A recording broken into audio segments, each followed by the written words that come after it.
we'll have it covered on TV, radio and online. Join the live desk on GB News, the People's Channel, Britain's news channel. Weeknights on GB News from 6 p.m. You'll always get drama. Please stop, Michelle. I know, yeah. Please stop. Should I just shut up? Romance. You like me, I like you. There you go. There you are. Well, don't tell anybody. Adventure. Etc. That's the whole point.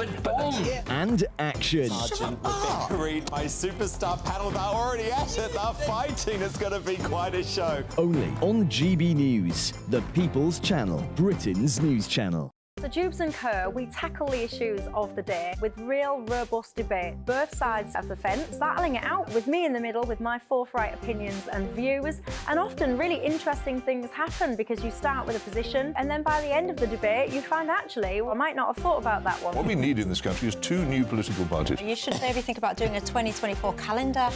I'm Michelle Dewberry and I'm keeping you company right through until 7 o'clock this evening. GB News, the People's Channel, Britain's watching. Monday to Thursday, 9 p.m. till 11 p.m. Join me, Dan Wootton. I'll bring you the sharpest takes and hottest debates. Do you not believe in prison? I don't believe in prisons. I'm completely stunned. I guarantee you there'll be no spin, no bias, no censorship. I actually was personally quite offended by it. And no reason to go to bed. So I guess they've always been quite woke. That's Dan Wootton tonight on TV, radio and online. Monday to Thursday from 9 p.m. till 11 p.m. on GB News. The People's Channel, Britain's news channel. In a world of dull and predictable radio and TV shows. Oh, hi. On Mark Dolan tonight, we've got big guests. We drill into the big stories of the day. The show adds up to a brilliant listening and viewing experience. Mark Dolan Tonight is the most entertaining current affairs show ever, and that's a fact. That's Mark Dolan Tonight, Friday, Saturday and Sunday from 9. Only on GB News, Britain's news channel.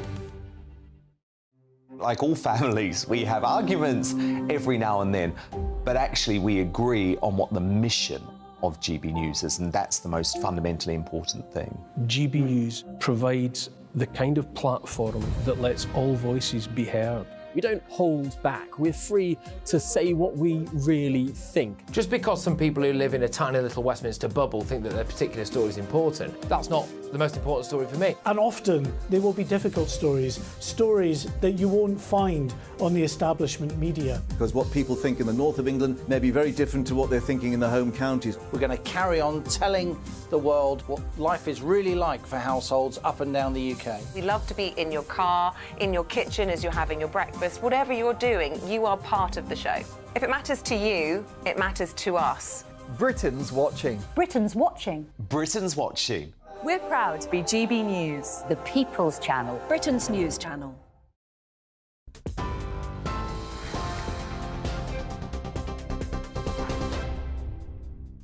Good evening, you're with GB News, and the breaking news tonight is that Donald Trump has pleaded not guilty to all 4 counts charging him with attempting to overthrow the 2020 US presidential election result.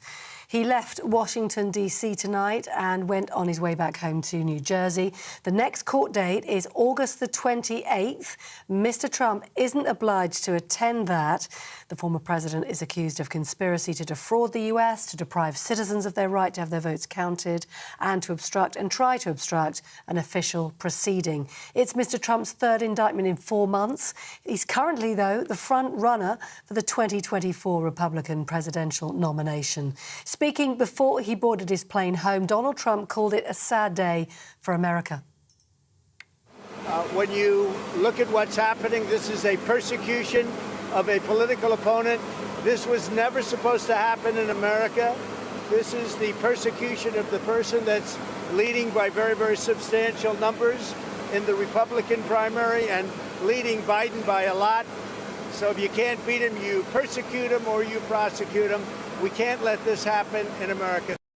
Donald Trump speaking a short time ago. Well, in news here at home, the Bank of England today raised its interest rate for the 14th time in a row.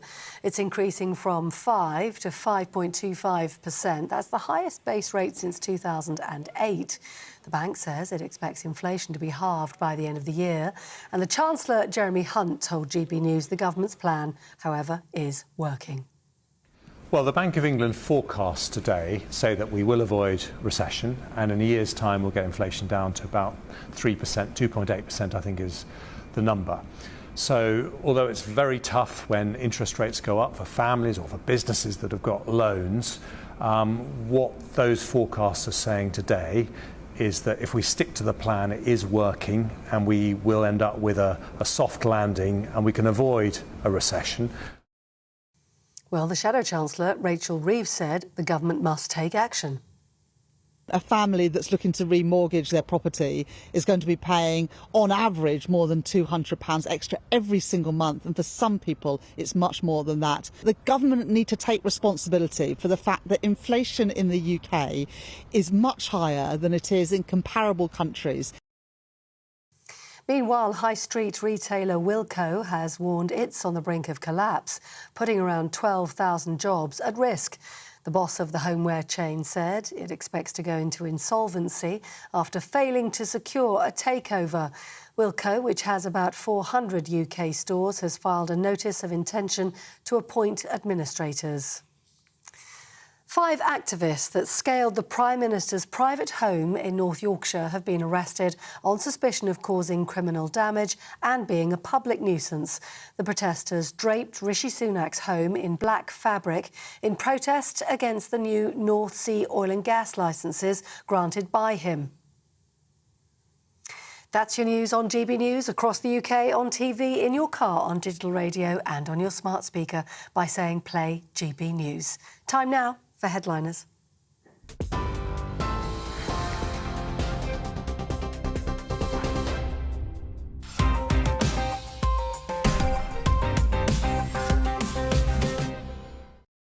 Hello and welcome to Headliners. It's the best paper preview show on TV, and it's got 3 comedians going through the next day's news. I'm one of them. I'm Leo Kersey, and I'm joined by the father-son comedy duo of Lewis Schaefer, he's GB News' Martin Sheen, and Jonathan Cogan, our answer to Charlie Sheen. Jonathan has tiger blood and Lewis has tiger wood, I believe. How are you both doing? I just started Adderall, so my teeth are like grinding. Right. Yeah. Why did you decide to start a medication on this show? No, his mother trained him to do that. And first of all, I've got Munchausen. You know something? I enjoy being called Charlie Sheen because he's actually has a career. Not Charlie Sheen, Martin Sheen. He has a career. He's a somebody, and I've never been.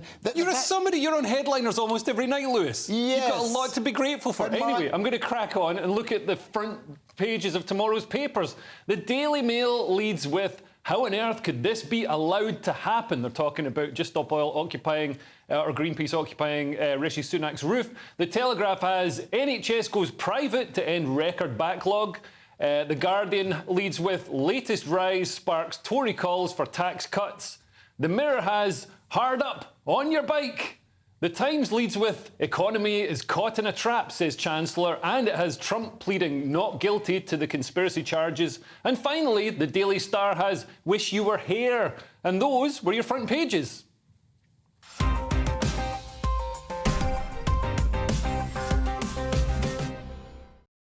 And let's have a closer look at those front pages, starting with the Times, Lewis. Good news. The economy is caught in a trap, says the Chancellor. That's good news. You know what? It's good news because at least they're doing something. They're raising interest rates. No, it sort of suggests the economy might have to chew its own leg off to get stabilised. Well, do you know what? They got themselves into this thing, and now they've got to get out of it. What if they print more money? That could be a way out. Just keep printing. It's not 2007, Jonathan. We can't just print. We can't use Zimbabwe nomics to get out of this. Anyway, there's also another story there with a picture of Trump that I think is also worth mentioning. Well, this is the saddest story. Trump pleads guilty. Please, not guilty. That's an important distinction there. He is guilty. Everybody knows. He's not. He's what, is he going to sue us? Is Ofcom going to come after us because I say Donald Trump is guilty? Yes. Lewis was there on January 6th. Are they going to demand some kind of balance? I made it as a joke, so he's not guilty. He's not guilty. Well, the jury is going to decide. But I mean, this feels like the 5 millionth time they've tried to bring Donald Trump down. There's the Russia collusion. He was associated with white supremacists. All these various legal things. You paid Stormy Daniels, which you got a great deal for, by the way. Bill Clinton paid £850,000 to Paula Jones. I think Donald Trump, got away with like a third of that. Wait, who's Paula Jones? Paula Jones was who Bill Clinton had a relationship with. And she wasn't a porn star. It definitely wasn't worth the money. So, you know, Donald Trump definitely strikes a better deal. You know what? You can't talk like that. Here's what happened, is that Donald Trump is being attacked. Everybody knows he's a bad guy. Everybody knows they're all bad guys. You can't say that Donald Trump is a lowbrow in terms of actual criminality. Is that Joe Biden was collecting bags of money from Chinese people and the Ukrainians, and now we're at war with Ukraine. So basically, he was bought out to fight this war. Well, indeed. I mean, the House Oversight Committee investigated Joe Biden's family connections and the money that they were receiving. We're talking millions of pounds from Romania, from China, from various sort of nefarious overseas interests that you really wouldn't want having an influence at the top levels of American politics. And it feels like everything that Trump is being taken to task for, like the mishandling of classified documents or not accepting election results, it's all stuff that's been done by, you know, Hillary Clinton didn't accept the election results straight away when Donald Trump was elected. Joe Biden mishandled classified documents. It all feels like there's a two-tier justice system in America where if you're on the right, you get punished. The full, like if you're on the Capitol riot / picnic, the full force of the law is leveled on you. No. This thing all started with the impeachment of Bill Clinton. And before that, the American political system was relatively balanced. But they went after Bill Clinton. He did a bad thing. He did the thing in the White House, and he did some, you know. It was a sex scandal. It was a sex scandal in the White House. It seems pretty tame by today's standards. It does. But ever since that, every other year, there's been an impeachment thing. And now this is what's coming. We're heading for global disaster. America used to be the greatest country in the world. Now it's going to be the greatest country in the world for these kind of trials. Well, I still believe in the American dream. Yeah. What is the American dream? I think hard work gets you there. Anyway, moving on, what have they got in the front cover of the Telegraph, John? Yes, so the Daily Telegraph are leading with NHS goes private to end record backlog. Now, this is actually quite a complex story, and we bumped into Kwasi Kwarteng, who was in the studio earlier, and I asked him to explain it to me, and he just carried on walking on. So it might be a bit of trouble as he did when he was chancellor. Yeah, I was like, Kwasi! But no joy there. So basically what's happened is there's such a huge, as so many of our viewers will know, there's been a huge backlog to patients trying to get appointments with NHS. You know, you try and call them up. It's a nightmare. It's really quite difficult. And you've got to call between 8 a.m. and 8:01 a.m. Yeah. I like that one. But the problem is there's...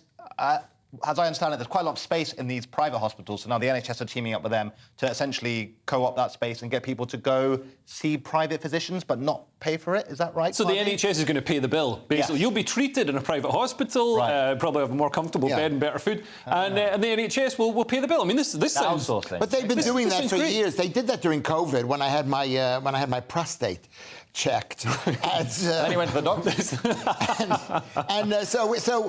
have to get a stepladder to measure it. This could be a slow descent into eliminating the NHS. Also, his prostate. Well, I don't know if it's that. If the news is that positive. Yeah. But I mean, this is how China basically eliminated or grew into a free market economy. They allowed the hospitals or the factories in their case that were more productive to do more, to produce more and sell at the free market. Gradually, the market just took over. And I think the NHS, you know, to tap into that free market, the efficiencies of the free market, really makes sense. I mean, I understand, you know, medical care should still be free at the point of access, but I mean, if the private sector can deliver it more effectively, I mean, for example, you wouldn't get the NHS to manufacture its own ambulances.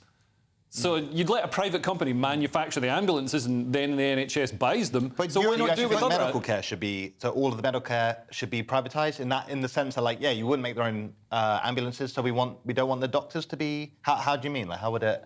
And who's going to pay for it? And how is it going to be paid? How is it going to be paid for? So just let private hospitals take up the slack? I don't think it's going to be more expensive. Paid for by the states. The states. You think pays for NHS care anyway? Right. So it's going to be the same thing. There's going to be no difference because at the end of the day, it's like that's the medical. The private sector will make it more efficient. The problem is that the demand on medical services have gone through the roof because the British people are so unhealthy.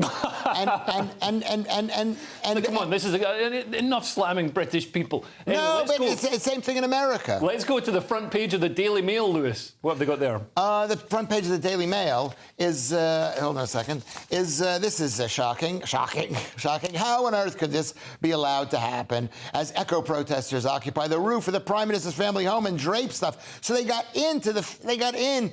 Isn't it protected? Isn't it at least one policeman? You know what? I'm really surprised that you can just walk up to the Prime Minister's house. Well, do you know what? Climb on the roof.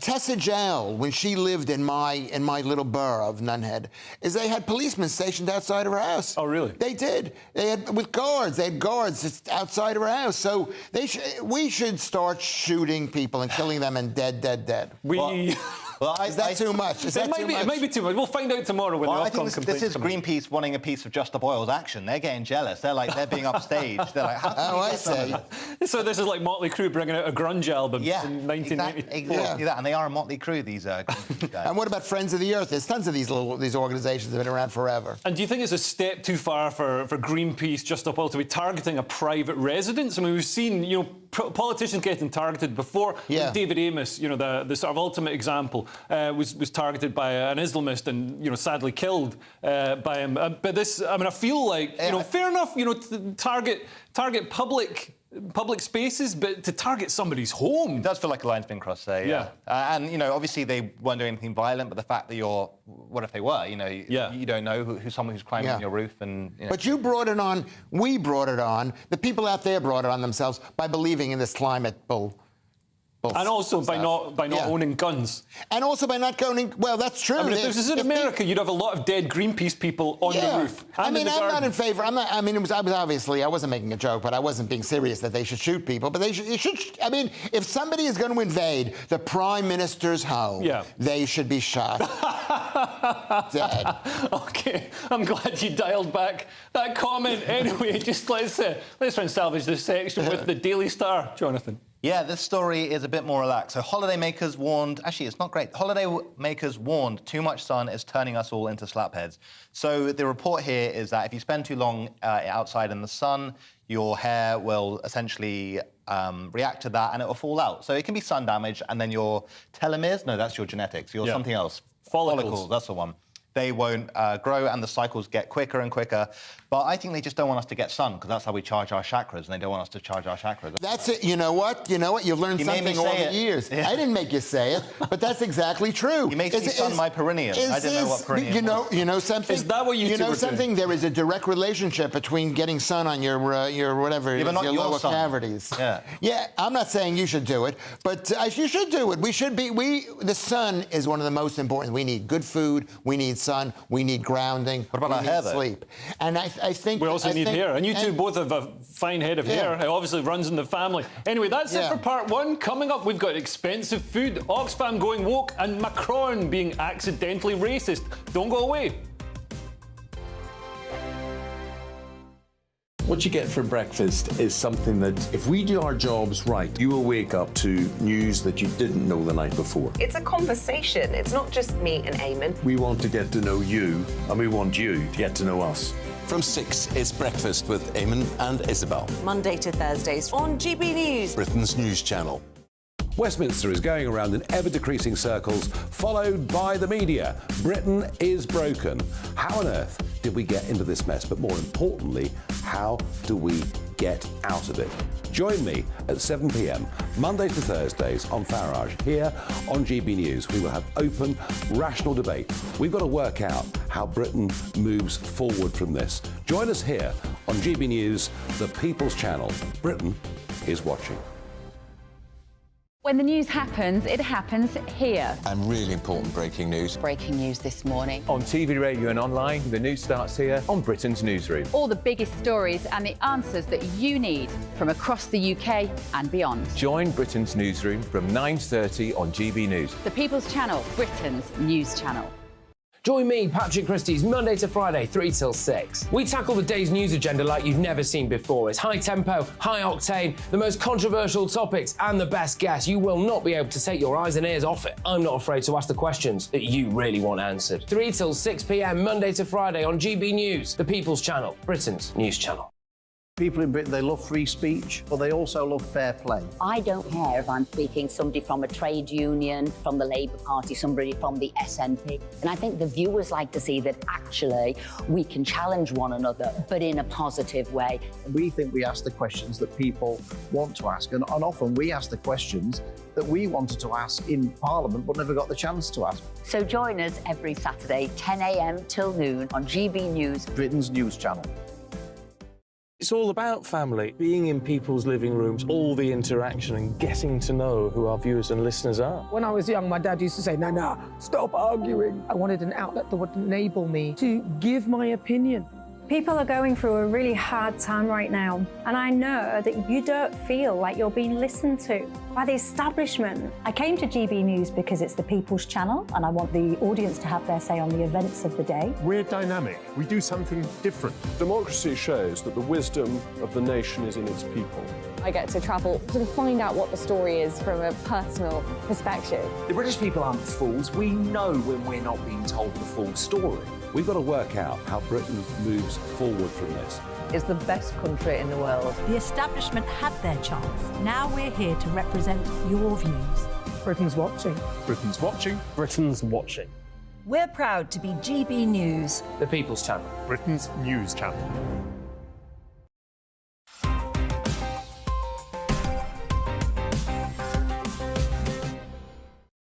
Welcome back to Headliners. I'm Leo Kearse, and I'm still here with the comedians Lewis Schaefer and Jonathan Cogan, happily with their clothes on now. Anyway, kicking things off with this section, we've got The Guardian, and it looks like Deliveroo will only deliver to properties with stair lifts, Lewis.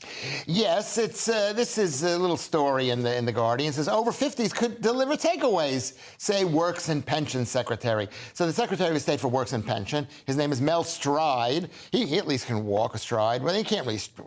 He was the Central Devon MP, and he says basically that if you're old, you should go get a job at Deliveroo, going upstairs and going on your bicycle to keep you active. To keep you active, and to keep some money rolling in. And the one thing I know for myself that there's nothing that can makes me bicycle faster is the fact that I've got to go pee.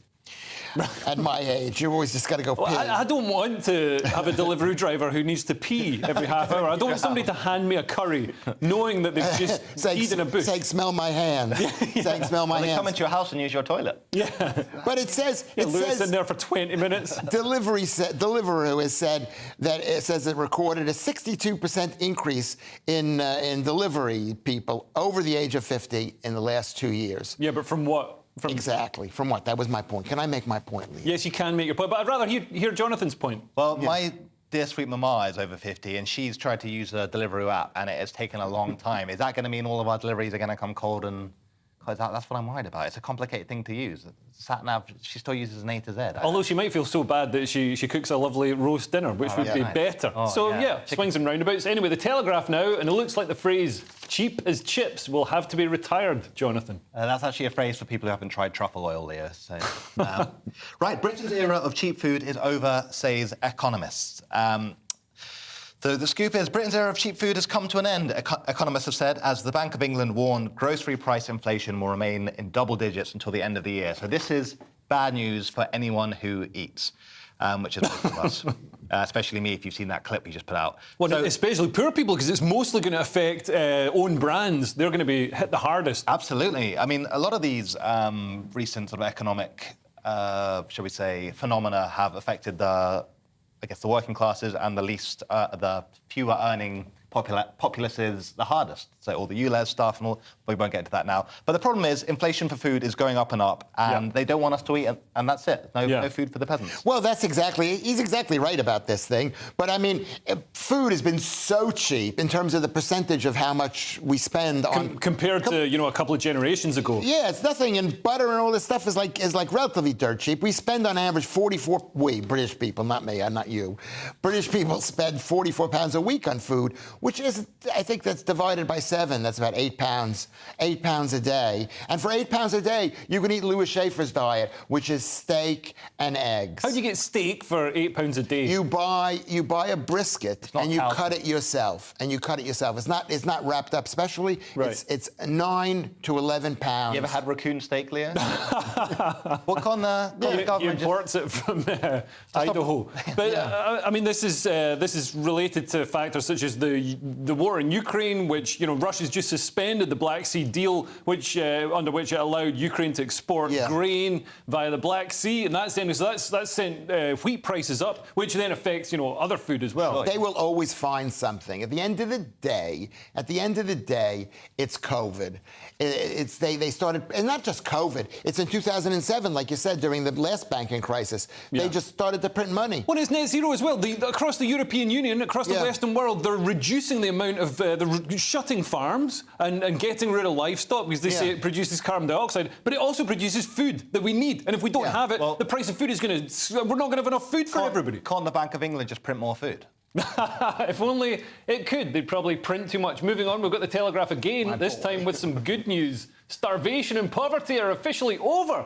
Well, I assume anyway, given that Oxfam have got time to complain that economics is racist and sexist, Lewis. Well, is that going to be one of your tweets tomorrow? What else is sexist or racist? Oh, yeah, racist. What's racist? But it is as Oxfam, whenever I see that, Office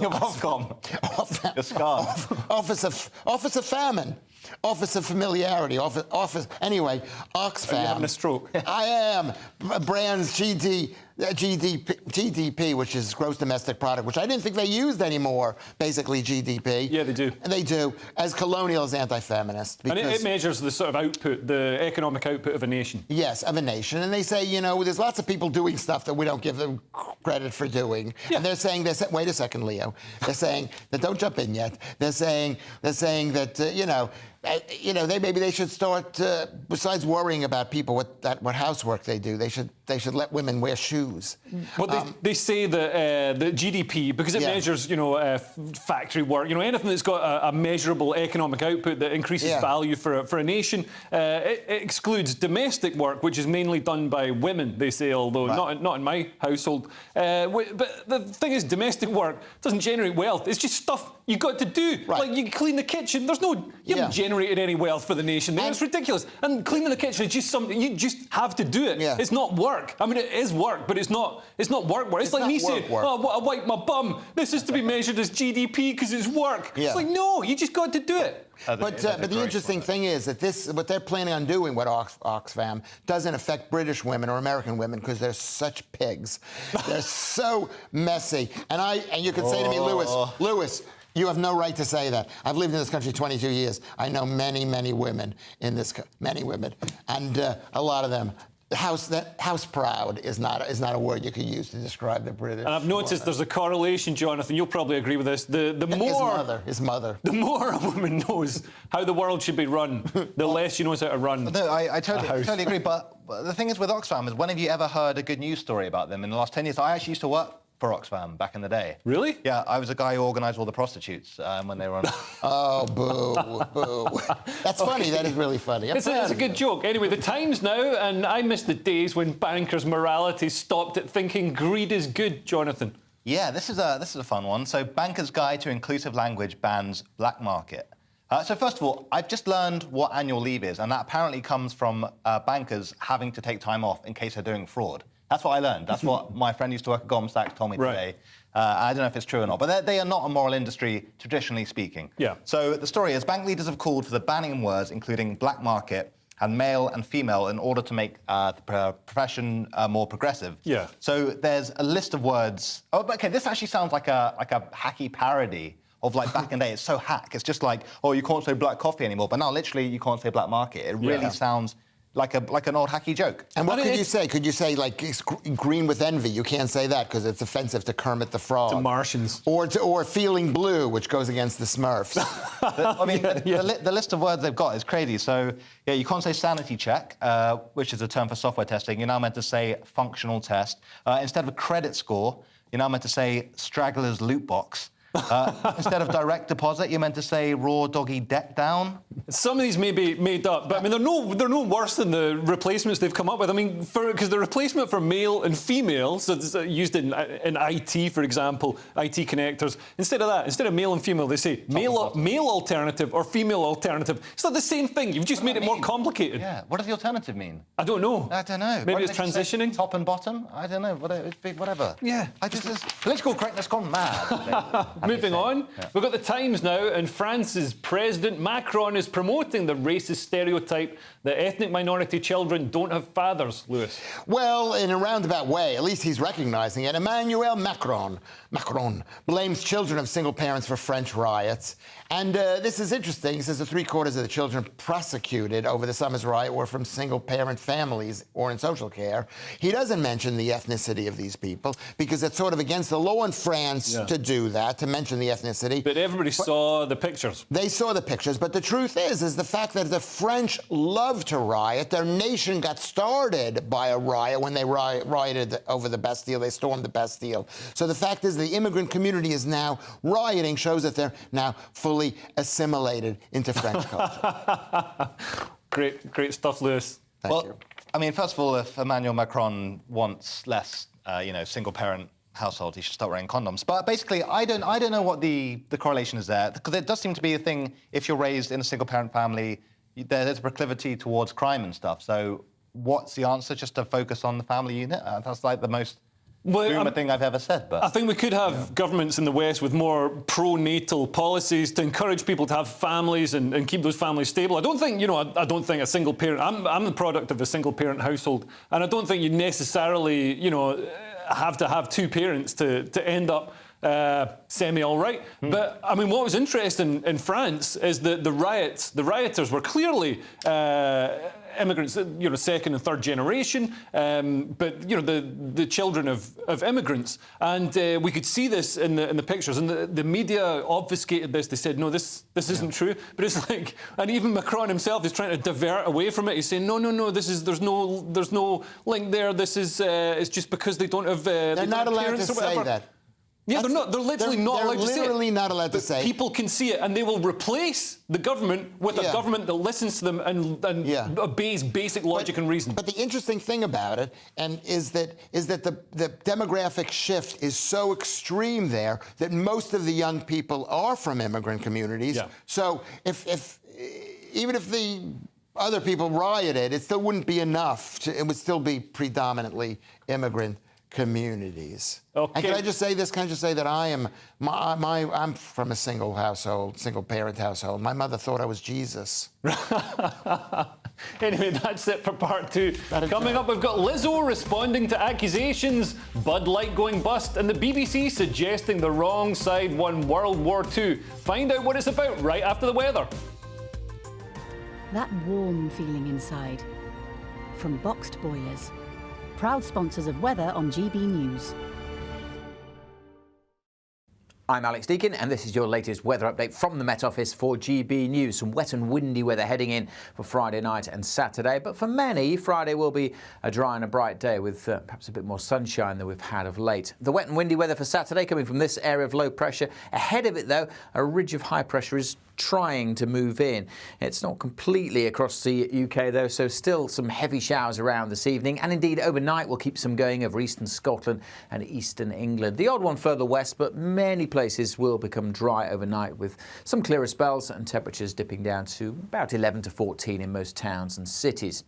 So on to Friday, and as I said, many places will be dry and bright, certainly in the west, across these eastern counties of England and indeed across much of the Midlands, probably to be quite a cloudy start, and there will be further outbreaks of rain over northeast England. And then in the afternoon, heavy showers could break out across Lincolnshire, East Anglia and the far southeast. Many western areas, though, looking dry and bright, a bit more sunshine than we've seen of late, light winds as well, so feeling pleasant if we do get some sunshine, but temperatures still only high teens, low 20s. And look at this, deep area of low pressure bringing wet and windy weather swinging across the country on Friday night and spreading more widely during Saturday. Northern Scotland will generally stay dry and bright, and it may brighten up in the southwest, but here we'll have the strongest winds. We do have a Met Office warning in place for those winds here and for the heavy rain across Northern Ireland. More details on those weather warnings on the Met Office website. That warm feeling inside. From boxed boilers. Proud sponsors of weather on GB News.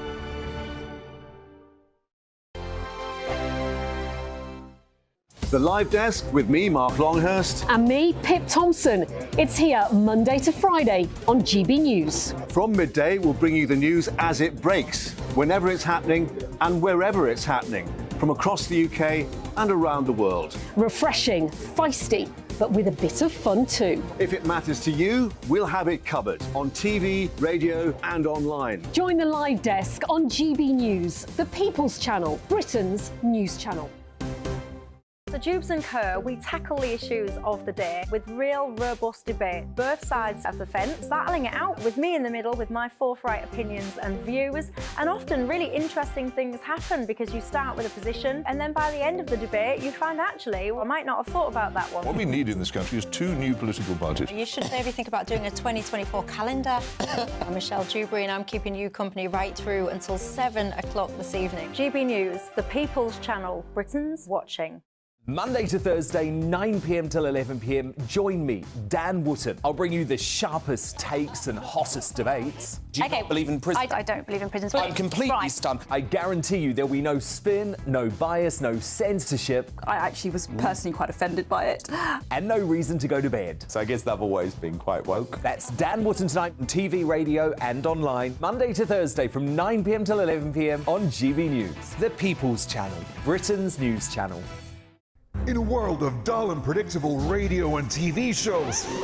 Oh, hi. On Mark Dolan tonight, we've got big guests. We drill into the big stories of the day. The show adds up to a brilliant listening and viewing experience. Mark Dolan Tonight is the most entertaining current affairs show ever, and that's a fact. That's Mark Dolan Tonight, Friday, Saturday and Sunday from 9. Only on GB News, Britain's news channel.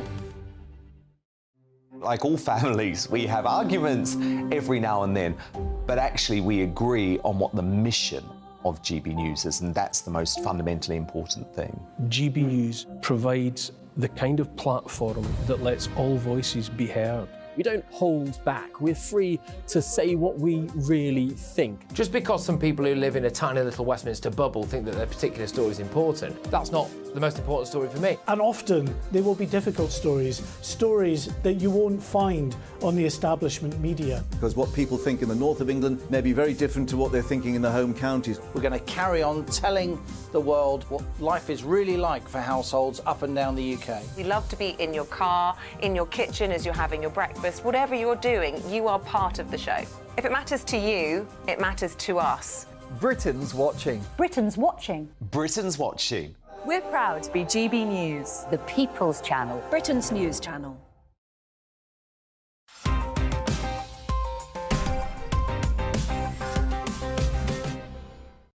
Welcome back to Headliners. Kicking things off in this section with the Mail, and hiring Dylan Mulvaney to advertise beer seems to be helping Bud Light transition to bankruptcy. Jonathan. Yeah, this is a story for the ages. So, Anheuser-Busch lost a staggering $390 million in second quarter as Bud Light sales to retailers plunged 14% in wake of a brand's partnership with transgender influencer Dylan Mulvaney.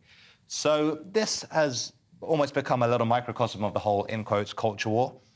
So, as many of you guys will know, the company behind Budweiser and Bud Light, they hired Dylan Mulvaney and made a limited edition can based on a year after her transition. And everyone just blew up about it. It went kind of both ways. So a lot of people who didn't like Dylan or didn't agree with it, they stopped buying it and the sales massively dropped. And also people tending to be on the left who were pro-Dylan, they were annoyed with Bud Light Company for not sticking up for Dylan. So everyone stopped Everyone buying was Bud annoyed. Light. It just they jumped right into the middle of it and just got decimated. And thank you for using Dylan's correct pronouns, because he is a woman. Yeah. Lewis, what do you make of this? I make of it is like that's an interesting point. I mean, how can a woman transition? Well, it's a fella transition. Yeah. I mean, actually, the most convincing part of Dylan Mulvaney's transition was the fact that he drinks Bud Light. Yeah. It is terrible beer. It's 3.5%. Well, most beer in America is bad. But I think the problem with this is that this is not going to go away because there's greater forces out there that don't care whether Anheuser-Busch makes money. Yeah. They don't care. What they want to do is they've got this agenda, whether it's Vanguard or BlackRock or Blackstone or whoever these companies are, or Berkshire Hathaway, they don't care. Well, and in fact, we can see with companies that lose market share, that lose sales after doing something, egregiously woke. We can see, Ben and Jerry's and Wix and loads of companies seem to be doing it. They lose sales, but then their credit from Vanguard or BlackRock or one of these super woke investment companies becomes cheaper. So they're actually saving money on their. They pay a cheaper interest rate on their loans. So their credit facilities actually improve. Right. So I would say we need to boycott Costa and NatWest in this country to teach them a lesson. But it may not work. From what you're saying, it may not work. Yeah. OK, well, moving on, we've got the Eye next, and Lizzo says the accusations of sexual harassment against her are gut-wrenching. I didn't know they made wrenches big enough to wrench that gut, Lewis. Yeah, well, I guess what goes around comes around, and in her case, it comes a long way around, is Lizzo's statements, the star called sexual harassment allegations false and too outrageous to be addressed. And I guess this is what happens. This is what they do. People, when they want to get at you, they attack your stock and trade. Lizzo was supposed to scare. Wait. I'm not. I haven't said anything. You haven't said anything. Lizzo cares. She's supposed to care for heavy people, for fat people, and then she's she accused. Represents them. And then she's accused of this. It's like with me. It's like when they want to get at me, when people want to attack me, they attack me for being caught eating Weetabix. I saw you eating Cheerios. Yeah, eating Cheerios. But get back to Lizzo, who also might eat Cheerios. Yeah. I mean, she's certainly eating something. But she was accused of body shaming. No, we need to leave Lizzo alone. She's got a lot on her plate, OK? Come on, you can't sugarcoat it. You can't sugarcoat this message, Jonathan, because she'll eat that as well. But these are all allegations, right? There's, did she let her be taken to court and let a jury of her peers decide whether or not this is true? There's allegations. But also, then again, she is quite a... like a representative of like the girl boss, like I'm such a good person. And then it's always the good people on TV who end up being horrible people. But the big issue here, really the big issue, is that being overweight is really unhealthy. And my gut feeling is they have to promote Lizzo because they need people. She's lost all gut feeling. They need people to be fat. Because the pharmaceutical companies, they can still have. Yeah. But and the thing is, people are getting fatter, and they want that. They want to look at TV and see people who represent them. So I can understand why Lizzo's popular, but I'm surprised. And some of the stuff, I don't know. A lot of the sort of sexual harassment claims and things that you get these days. A dancer apparently said she felt pressured to eat a banana out of a prostitute in Amsterdam. But it's 4 a.m. in the morning, you're twisted on drugs with a celebrity, you're going to do something like that. And then maybe the next day you're going to wake up and be like, oh, I feel bad about that. Yeah. But, Well, I mean, let's go on a night out. I'm up for it. Let's go get some bananas. You bring the bananas. OK, moving on, we've got the Telegraph now, and it looks like the success of GB News on radio is hurting the BBC, Jonathan. I actually just found out we were on radio. I didn't know. Right. Did not know, so I wore a shirt for nothing. So more than 1 million tune out of Radio 2 after Ken Bruce's exit following mysterious circumstances. I added that bit. So Bruce left his Radio 2 show in March for a new job on Greatest Hits Radio, ending a 40-year association with the BBC. And when he left, his show had 8.2 million listeners, and 3 months from April to June, the audience fell to 6.9 million. So he was clearly a big draw, bringing in a lot of people. He left, people move on, and then, fans move with people all the time. It's only 1 million or so. I mean, they still have 6.9 million people watching it, which is unbelievable. Listening to it. And if you watch the radio... Well, at the end of the day, it's the BBC. And people have no idea what the BBC is. It's state propaganda network. It's the government. It's the government radio. Of course they're meat-fingered. It's the government. Back in the day when they had when there was just BBC One and BBC Two, people had to listen to it. I do remember those days. Yeah. I do remember it. I remember in America when there were like 3 stations, and now there are hundreds. Yeah, but we're also, we're sort of past the point of, in the 80s, the 90s, there were 4 or 5 TV channels, so, shows would get huge ratings. Same with the radio. There weren't that many radio stations. You had to twist it on a little dial instead of pressing buttons. Now everyone there's would listen to the same shows. Everyone would have, the same celebrities. It was a real thing to be on TV back then, not like whatever this. Yeah. You're still important to me, both of you. Anyway, moving on, we've got the Mail now with some bad news for other TV stations that don't have the same huge digital presence as GB News, Lewis. Yeah, well, this is, first we discussed the radio, and now this is the TV. And is this the beginning of the end for traditional TV? Viewers switch off BBC and ITV as they turn to snackable TikTok content and all-you-can-eat broadcasting buffet, quote-unquote, on streaming rivals like Netflix and Disney. I mean, this is a non-news story. We know that. Nobody's interested in TV. But previously, it's been younger people who've been switching over to streaming services. Now it's older people. They've worked out how to do it. Yeah, well, young people are the early adopters of technology, and eventually that catches up through the other generations. I mean, it's no wonder this is happening because it's so compulsively addicting, as we all know, like TikTok and YouTube and everything. It's just infinite content now, whereas TV, you just got to wait. There's adverts. Right. There's weather with adverts. And at the end of the day, people are beginning to realize that the BBC did not provide the information that was needed during the COVID pandemic or what's going on with the climate scare and climate scam, whatever it was. Yeah, I really believe that COVID sort of broke people's trust in our institutions, such as the BBC. It broke people, and I think people, I mean, I don't know, I can't speak. I happen to Is have that won an Oscar? Basically, they look bigger on TV. I won an award. I won an award from this station. How far did you swim? Most Ofcom complaints.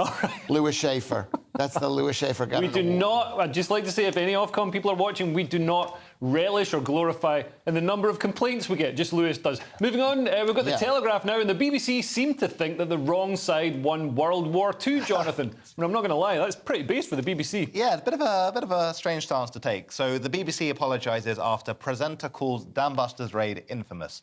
So the BBC have apologised after a presenter called the Second World War Dam Busters infamous on its 80th anniversary in May.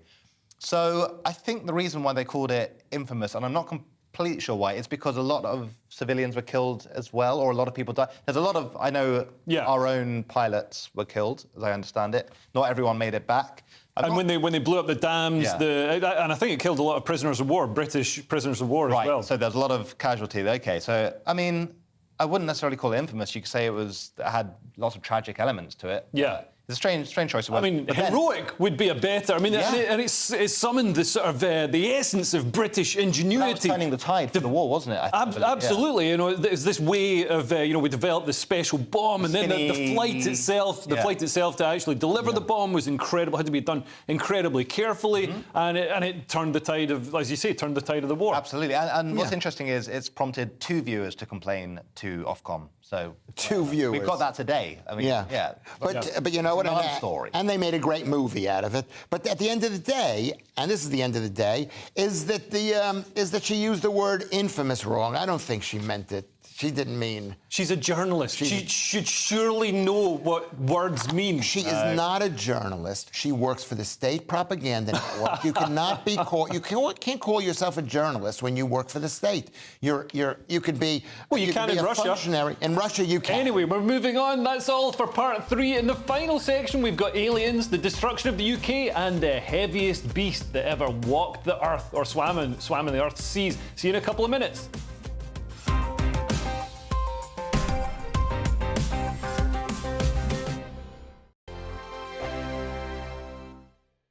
Monday to Thursday nights on GB News. At 6, it's Dubes & Co. 7 o'clock, Farage. At 8, join Jacob Rees-Mogg. And at 9, Dan Wootton Tonight, followed by Headliners. On TV, radio and online. This is GB News. Now then, Lee Anderson here. Join me on GB News on my show, The Real World, every Friday at 7 p.m. I'm not eating bloody cat. Are you Delicious. mental? Open your mouth. OK, here comes a train. Reminds me of the scene in Singing in the Rain. Adam, is that a good one? Whoa! Join me at 7 on GB News, Britain's news channel. Join me, Camilla Tominey, on Sunday mornings from 9:30, taking the politicians to task and breaking out of SW1 to see how their decisions are affecting you across the UK. Bursting the Westminster bubble every Sunday morning, only on GB News, the People's Channel. Britain's watching.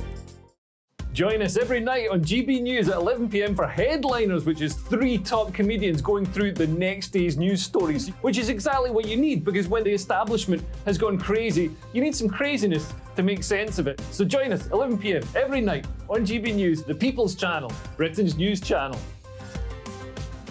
I'm Andrew Doyle. Join me at 7 o'clock every Sunday night for Free Speech Nation, the show where I tackle the week's biggest stories in politics and current affairs with the help of my 2 comedian panellists and a variety of special guests. Free Speech Nation, Sunday nights from 7 on GB News, the People's Channel, Britain's news channel. Every Sunday from 11, join Michael Portillo. There'll be topical discussion, looking at the week before and the week to come. So kick back and relax at 11 a.m. on Sundays on GB News with me, Michael Portillo. GB News, the People's Channel, Britain's news channel. I joined GB News because I was sick and tired of not hearing my views being represented, not just mine, but so many people that I knew and spoke to. I just couldn't get my voice out there. I couldn't say anything. I couldn't do anything. Whatever the narrative was, I kind of had to follow it. GB News is there to provide a voice for those who have been ignored by the establishment media. We think different things, we've got a different style. GB News is here to be optimistic and positive about the future. It's real kind of dynamic and flowing, with the audience very much at the heart of it, like a big family. Here at GB News, we talk about the things that matter to you. Hearing the voices from right across our towns and cities, especially our towns. All sides of the argument represented with a heavy dose of opinion. We're on a mission here to make a difference. And the GB News family really is here for you, and whatever time of day you can watch or listen. Britain's watching. Britain's watching. We're proud to be GB News, the People's Channel, Britain's news channel.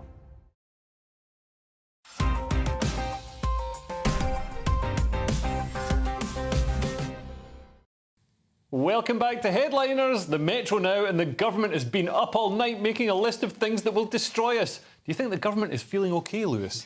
This is nuclear explosion and runaway viruses among UK's greatest threats to life. There's no mention about not being able to find a dentist or the fact that, people are swallowing corn and it's not being digested. It basically says, it's the British government collecting a list. And they only came up with 89 problems in the world.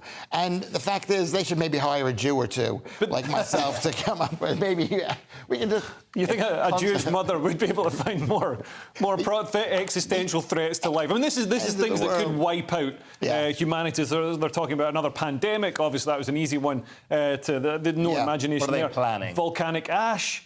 Nuclear war, asteroids. That's what I'm worried about, because as we all know, an ancient civilization was wiped out 12,000 years ago in the Younger Dryas impact. Look it up. Yeah, Velikovsky, basically. I mean, that's true. And you know what I find? And this is the thing. I carry around a list. I actually have a list. I didn't bring it with me. Of like 7 million things that I'm worried about, including being hit by a truck and being hit by ice. Losing your list. Maybe an air conditioning unit coming down and hitting me on the head.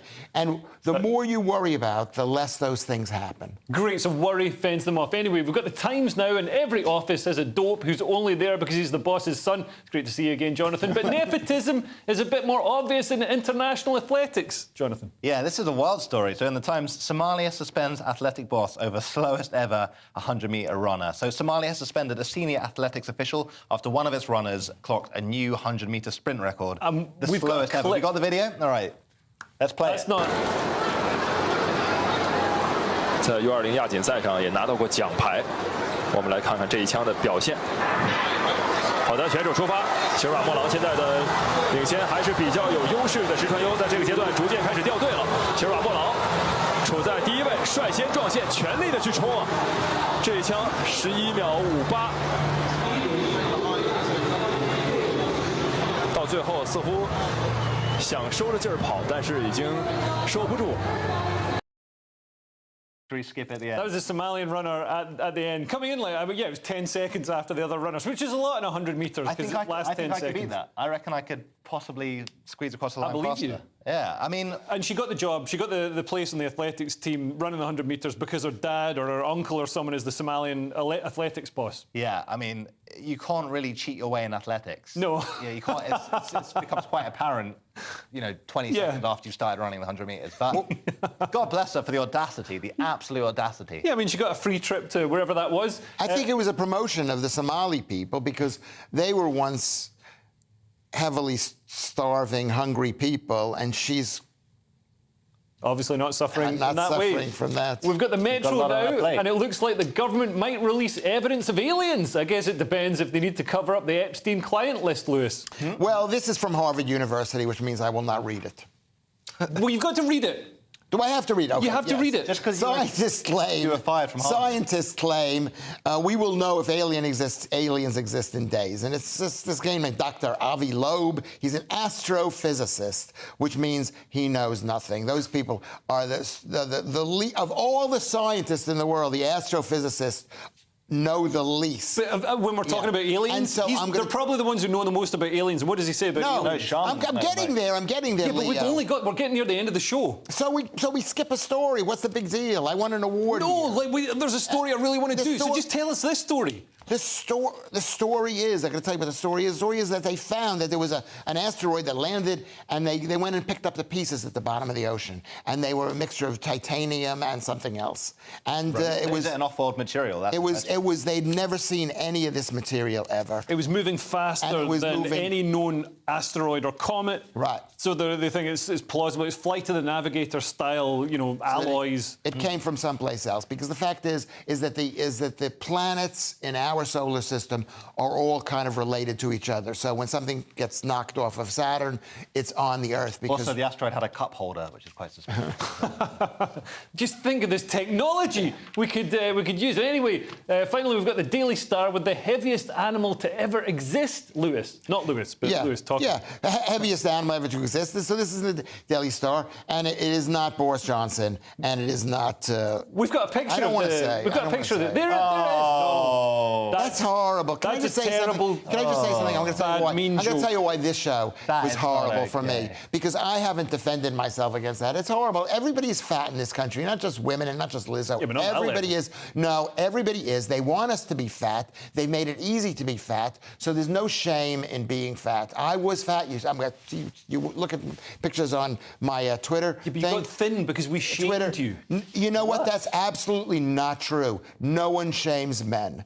I was not shamed. I didn't even know that I was fat until I lost. But if we could go back to the actual, it's a fossilised whale that's been found. There's a picture of the whale. I'm shaming you, Leo. Leo, I'm shaming you for shaming Lizzo. Look at his funny little nose. And the reason why things were bigger back in the day, because the Earth was, and he knows this, my son knows this, is that the Earth was smaller back then. And that's nonsense. The blue whale is actually longer than this. This is heavier, but the blue whale is longer. But not heavier than this. And that's not heavier. Although we don't know. Anyway, the show is nearly over, so let's take another quick look at Friday's front pages. The Daily Mail leads with, how on earth could this be allowed to happen? The Telegraph has, NHS goes private to end record backlog. The Guardian leads with, latest rise sparks Tory calls for tax cuts. The Mirror has, hard up, on your bike. The Times has, economy is caught in a trap, says Chancellor, and Trump pleads not guilty to conspiracy. And finally, the Daily Star has, wish you were here. And those were your front pages. And that's all we have time for. Yeah. Thank you to my guests, Lewis Schaefer and Jonathan Cogan. And we're back tomorrow at 11 p.m. with Lewis Schaefer, Paul Cox, and myself. And if you're watching at 5 a.m, stay tuned for breakfast. See you tomorrow night. We have to stop fat shaming. Woo! Looks like things are heating up. Boxed boilers, proud sponsors of weather on GB News. I'm Alex Deakin, and this is your latest weather update from the Met Office for GB News. Some wet and windy weather heading in for Friday night and Saturday, but for many, Friday will be a dry and a bright day with perhaps a bit more sunshine than we've had of late. The wet and windy weather for Saturday coming from this area of low pressure. Ahead of it, though, a ridge of high pressure is trying to move in. It's not completely across the UK though, so still some heavy showers around this evening, and indeed overnight we'll keep some going over eastern Scotland and eastern England. The odd one further west, but many places will become dry overnight with some clearer spells and temperatures dipping down to about 11 to 14 in most towns and cities. So on to Friday, and as I said, many places will be dry and bright, certainly in the west, across these eastern counties of England and indeed across much of the Midlands, probably to be quite a cloudy start, and there will be further outbreaks of rain over northeast England. And then in the afternoon, heavy showers could break out across Lincolnshire, East Anglia and the far southeast. Many western areas though looking dry and bright, a bit more sunshine than we've seen of late, light winds as well, so feeling pleasant if we do get some sunshine, but temperatures still only high teens, low 20s. And look at this, deep area of low pressure bringing wet and windy weather swinging across the country on Friday night and spreading more widely during Saturday. Northern Scotland will generally stay dry and bright, and it may brighten up in the southwest, but here we'll have the strongest winds. We do have a Met Office warning in place for those winds here and for the heavy rain across Northern Ireland. More details on those weather warnings on the Met Office website. Looks like things are heating up. Boxed boilers, proud sponsors of weather on GB News.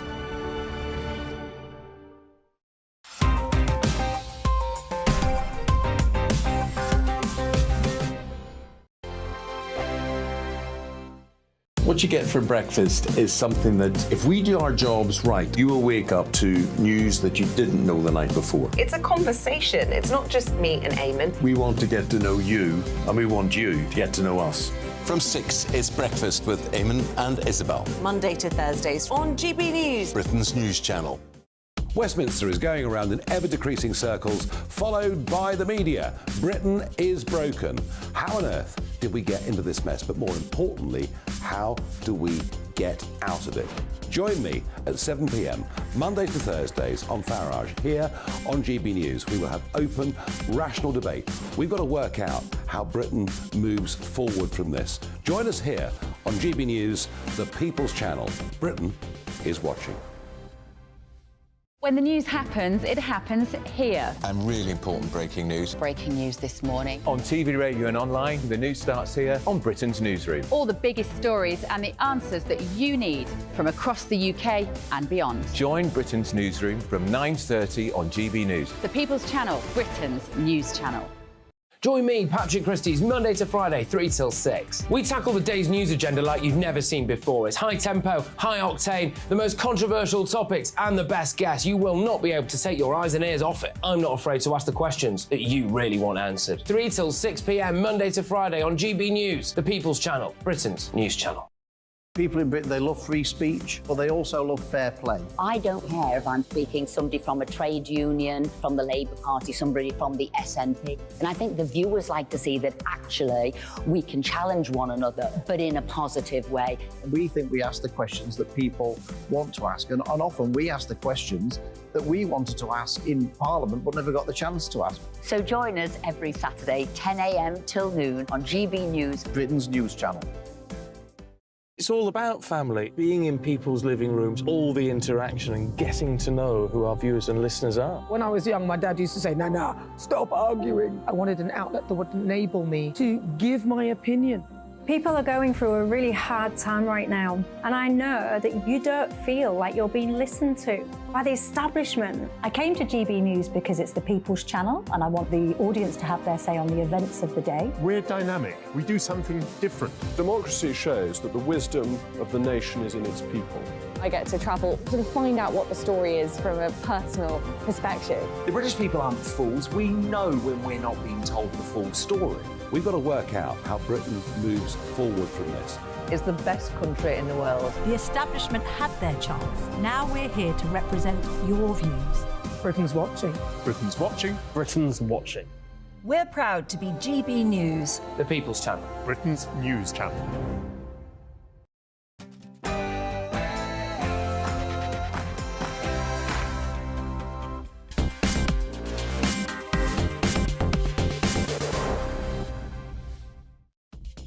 Good evening. I'm going to bring you the latest on my saga with NatWest, which took a turn for the worse today. We'll also get some very interesting comments that Chancellor Jeremy Hunt has made to GB News' Liam Halligan.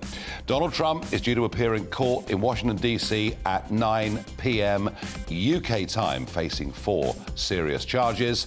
And joining me tonight on Talking Pints, star of radio and TV, Pat Sharp will be here. But before all of that, let's get the news with Polly Middlehurst.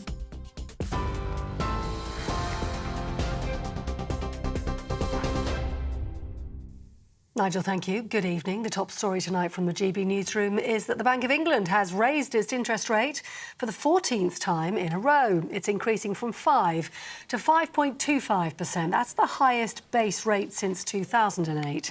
The bank says it expects inflation to be halved by the end of the year. That's one of the government's key targets. The increase puts pressure on borrowers, mortgage holders and households struggling with budgets. The Chancellor Jeremy Hunt told GB News the government's plan, though, is working. Well, the Bank of England forecasts today say that we will avoid recession, and in a year's time we'll get inflation down to about 3%, 2.8% I think is the number. So although it's very tough when interest rates go up for families or for businesses that have got loans, what those forecasts are saying today is that if we stick to the plan, it is working, and we will end up with a soft landing and we can avoid a recession. Well, the Shadow Chancellor, Rachel Reeves, says the government needs to do something. A family that's looking to remortgage their property is going to be paying, on average, more than £200 extra every single month, and for some people it's much more than that. The government need to take responsibility for the fact that inflation in the UK is much higher than it is in comparable countries. Now, the developing news this hour is that Donald Trump is currently making his way to Washington, D.C., as you've been hearing. He's going to appear in court there. The former president is charged with plotting to overturn the 2020 US presidential election result. He's due in court at 9 p.m. That's UK time, and we'll keep you up to date with the very latest on that as it happens. Now, 5 activists that scaled the Prime Minister's home in North Yorkshire have been arrested today on suspicion of causing criminal damage and being a public nuisance.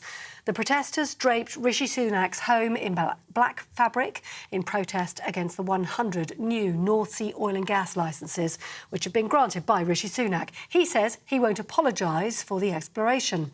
GB News asked the Greenpeace CEO if it's justified to turn up at the Prime Minister's house. We checked before going. We made sure there was nobody there. It was planned with utmost care. We knocked on the door to identify who we were and what we were doing. And then first there was no answer. Then the staff came in. We had a nice chat with them. And then you jumped on his roof. We delivered the message that what he's doing is unacceptable in a climate emergency. He's the Prime Minister. And this decision, let me finish, is on him. Well, you can see more of that interview tonight on Dan Wootton at 9 o'clock. The Deputy Prime Minister says asylum seekers will be on board the Bibby Stockholm barge in the coming weeks. The first group of migrants was originally scheduled to move into the accommodation in Dorset on Tuesday, but the delay caused by issues surrounding health and safety of port workers got in the way. Oliver Dowden says he's confident the problems can be addressed. That's it. You're with GB News across the UK, on TV, in your car, on digital radio and on your smart speaker by saying play GB News. Now, though, it's Farage.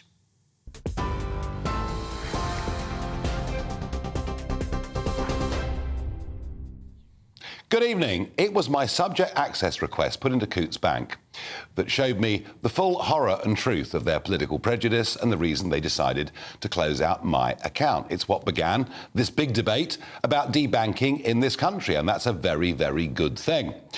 So shortly after that, I submitted a subject access request to NatWest to ask what personal information they held on me. The answer came back today. They said my case was complex, and as a result of that, they did not need to answer within 30 days. They would give me an answer in full by the 21st of October. They've kicked the can down the road. Interestingly, in the last few minutes, I received a reply from the Information Commissioner's Office. And I'd gone to them to say, would they please investigate the clear, obvious GDPR